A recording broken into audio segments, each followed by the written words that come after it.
Игор Иванов Изи и Томи Салковски со години биле финансирани од државниот буџет по повеќе основи. Освен од Агенцијата за филмски проекти, им капело и преку Друштвото на филмски работници, а добивале и сериозни државни тендери. Скопје филм студио било ангажирано за осмислување и реализација на настаните за одбележување на Илинден, за Денот на независноста, Денот на народното востание, Свети Климент Охридски, како и Денот на сесловенските просветители, за што инкасирало безмалку 50 милиони денари.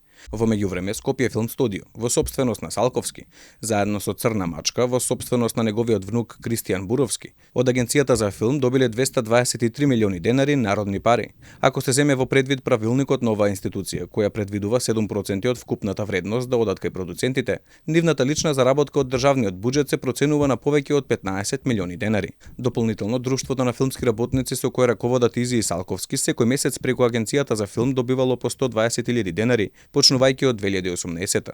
За овој период инкасирале повеќе од 7 милиони денари народни пари, за кои Министерството за култура утврди дека биле доделени незаконски. Агенцијата за филм незаконски во периодот од 2018 заклучно со 2023 година ја финансирала работата на Друштвото на филмски работници на Македонија, со што незаконски им доделила средства од 7 милиони 80.000 денари.